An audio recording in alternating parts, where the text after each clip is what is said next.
We're now going to look at SWOT analysis. Now, SWOT stands for strengths and weaknesses. Those are internal things, and opportunities and threats that are external.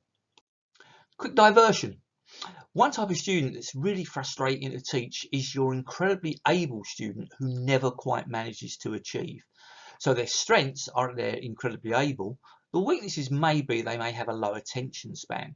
So an opportunity might be a video like this where they can learn stuff bite-sized, but a threat could be that there's so much else on the internet that's far more interesting than a business video that maybe they're going to get diverted. The other sort of frustrating student is your incredibly hard-working student who somehow never seems to get the grades. Well, their strengths are obviously that they put the graft in. Their weaknesses might be that they're perhaps not as fast to pick things up. So potentially they could use their hard work to finally get those grades, maybe to hit that breakthrough.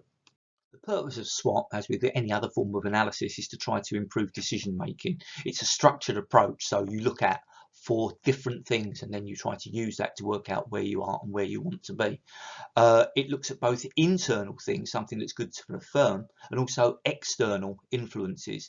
It looks at qualitative factors as well as the numbers. And broadly speaking, firms use this to try to take advantages of or to maintain their strengths, to deal with or to minimize their weaknesses, to try to make sure that those weaknesses don't hold them back, to take advantage of opportunities, and to either avoid threats or counter threats. Your strengths or weaknesses are internal to the business, and they could cover all sorts of things. For example, on the financial side, they could cover your profitability. Are you profitable? Are you not profitable? What's your liquidity like? Have you got the cash perhaps to take advantage of opportunities? What's your gearing like? Will you be in a position to borrow money to take advantage of those opportunities? It could be on resource management. Have you got problems with quality? What's your stock control like? What are the relationships like with your suppliers? What sort of production techniques do you employ? Do you have lean production techniques in place? On the HR side, what's the relationships between the employers and employees? Are they good or are they quite sour? How well are your workforce performing? Are they highly productive or not? On the marketing side, what's your product portfolio like? Where are you on the Boston Matrix? Do you have a lot of cash cows? Do you have a lot of dogs that are basically you need to kill off? Have you got any rising stars? What's your brand recognition like? Are you somebody who people instantly say, yeah, we know them? If, for example, if I was to say to you, every little helps, immediately you're going to associate that with Tesco. You're going to associate red and white with Coca-Cola or Manchester United. Very, very strong brand images. Other things that could be strong or weak, the culture of the business, how you do things. Do you have a strong way of doing things, or are you slightly weak there? What's your attitude to corporate social responsibility and ethics? Again, that could be a strength you could build on, or that could be a weakness for the organization. Opportunities and threats are external, so we look in there at the pestle factors and also things like your competition. Again, you can incorporate things like Porter's 5 forces within this. Let's do a case study. Coca-Cola. What about their strengths? Well, we all know Coca-Cola, they have a fantastically high brand identity. They have, therefore, high profit margins. Just look at the price of 2 litres of Coke at your local supermarket and compare that, say, with other brands. Because of that, there's less need for brand marketing. We all know Coke. They have an incredibly high brand value, worth an estimated $80 billion, one of, if not the highest brand value in the world. They have a loyal customer base, incredible brand loyalty.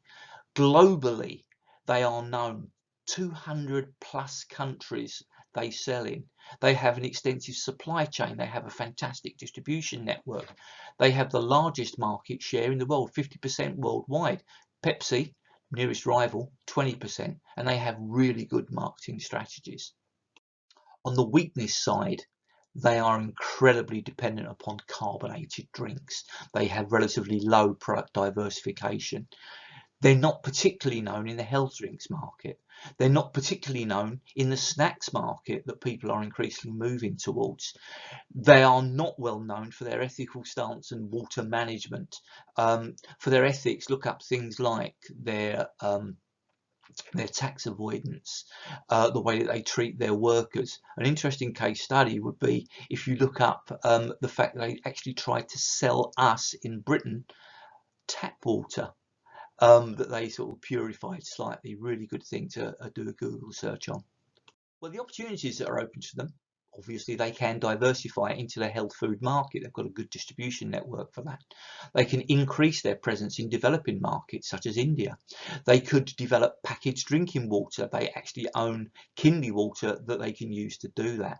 They can develop some of their less selling products, or they can develop their partnerships. They do have a partnership with Domino's. It's sailed a bit over the last few years, and perhaps they could look into those sorts of things.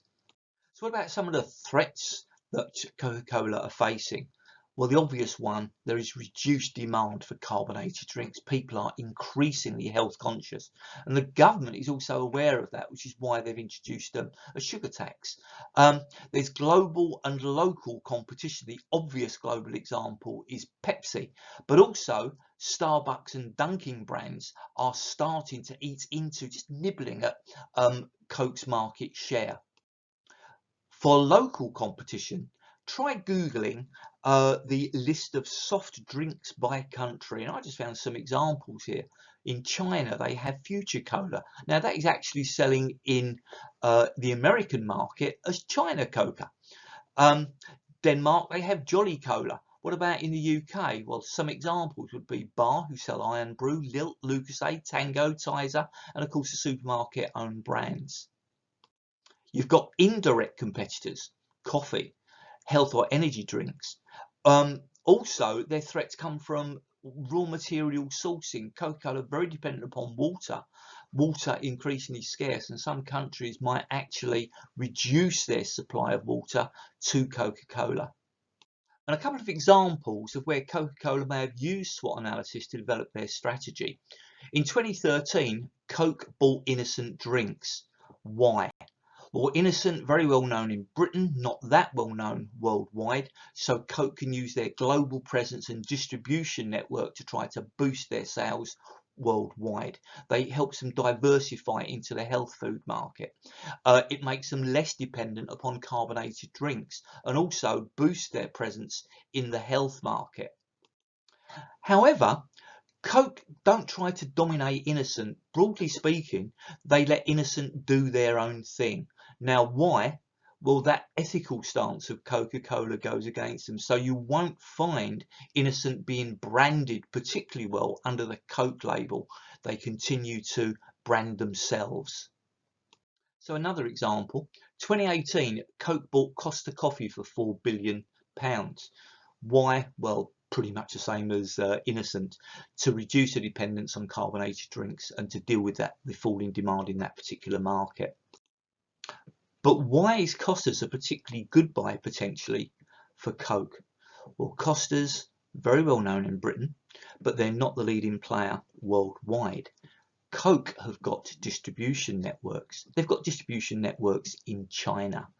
China has a growing coffee market. So there you go. You've got that perfect fit between the two, and hopefully Coke are going to do quite well from that particular sale.